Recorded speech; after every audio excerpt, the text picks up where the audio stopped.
प्रदेश में चलने वाली तकरीबन 4780 एम्बुलेंस जो हैं हड़ताल की वजह से बंद कर दी गई हैं। एम्बुलेंस सर्विस से जुड़े हुए जो कर्मचारी हैं हमारे पीछे नज़र आ रहे हैं, ये यहाँ पे नारेबाजी कर रहे हैं। ये उत्तर प्रदेश के अलग अलग ज़िलों से आए हुए यहाँ कर्मचारी हैं। लोगों की जान ना जाए इसलिए हर ज़िले में सिर्फ 15 एम्बुलेंस को चलने की इजाज़त दी गई है। बाकी सारे लोग जो हैं वो आंदोलन पे चले गए हैं। एम्बुलेंस की 3 तरह की सर्विसेज हैं। जो 102 नंबर की एम्बुलेंस है वो अलग है, 108 नंबर की है वो अलग है, और एक ALS सर्विस है वो अलग है। इन लोगों का कहना है कि ये जो तीसरी सर्विस है उसका जो ऑपरेशन है किसी और कंपनी को आउटसोर्स कर दिया गया है, जो कर्मचारियों की छटनी कर रही है, और जो पुराने कर्मचारी हैं इनको भर्ती करने के लिए 20-20 हज़ार की घूस मांग रही है।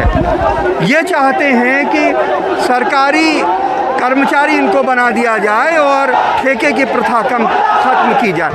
आप क्यों चाहते हैं कि ठेके की प्रथा ख़त्म हो और आप सरकारी कर्मचारी बना दिए जाएं? प्रथम बात कि सरकार से अनर्गल धन वसूली करके ये कंपनियां अपनी जेबें भरती हैं और कर्मचारियों का निरंतर शोषण करती हैं। इसलिए कंपनियों के माध्यम से तो ये सेवा कतई नहीं करनी चाहिए, क्योंकि स्वास्थ्य विभाग की रीढ़ की हड्डी कही जाती है ये सेवा।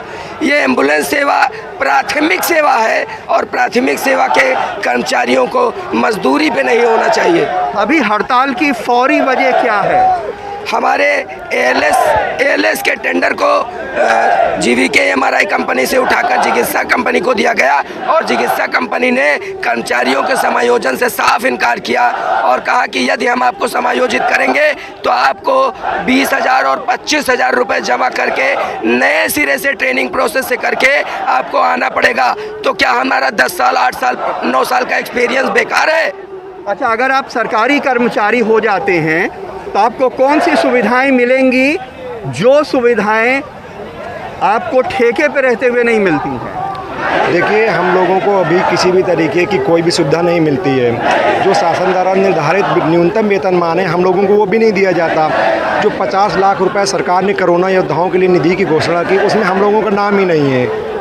और अन्य भी दुश्वारियाँ ये हैं, जहाँ सबसे बड़ी समस्या है कि आज की डेट में हमें कुछ हो जाता है तो हमारे परिवार की सुरक्षा की कोई गारंटी नहीं है। हम चाहते हैं कि हम लोग चूँकि देखिए काम करते करते ओवर एज हो गए जाके, इस वजह से हमें कहीं नौकरी नहीं मिलेगी। ये बताइए कि बहुत सारे आम लोगों को तकलीफ़ भी हो रही है, कई जगह से मौतों की भी खबरें आ रही हैं, कहीं कहीं बेचारे ठेले पे और खाट पे लेके गरीब लोग लाए जा रहे हैं। तो क्या करेंगे आपकी? सर, उसके लिए 10-15 गाड़ियाँ चल रही है। मैं आपके चैनल के माध्यम से आम जनमानस से आप ही का प्रश्न पूछना चाहता हूँ कि जब कल दोपहर में 2 बजे प्रशासन ने हमसे वार्ता नहीं की, हमारे समाधान के बारे में नहीं सोचा, बल्कि हम ही पे कानूनी दबाव बनाकर एम्बुलेंस की चाबियां ले ली, तो 2 बजे के बाद से अभी तक जो मौतें हुई हैं या जो भी आम जनमानस को हानि हुई है उसका जिम्मेदार कौन है? आप अब क्या करेंगे अगर सरकार आपकी मांग नहीं मानती, क्योंकि वो एस्मा लगा दिया है और वो सख्त कार्रवाई भी कर रहे हैं, तो आप क्या करेंगे? कितनी भी सख्त कार्यवाही करेंगे, ज़्यादा से ज़्यादा हम मृत्यु को प्राप्त होंगे, इससे ज़्यादा हमारे साथ कोई कुछ नहीं कर सकता। आज की हालात ये है कि हम अपने परिवार का भरण पोषण नहीं कर पा रहे हैं, हम मानव जीवन को पूर्णतः महसूस तक नहीं कर पा रहे हैं, तो ऐसे मानवता से हमारा क्या फ़ायदा?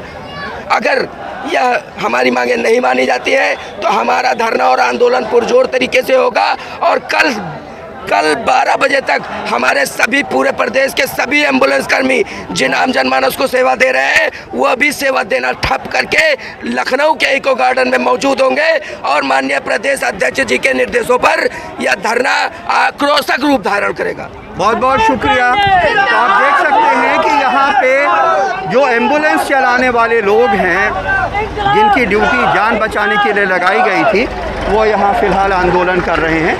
जनता इससे परेशान है। लखनऊ में कैमरामैन विनीत वर्मा और आलोक पांडे के साथ कमाल खान, NDTV इंडिया।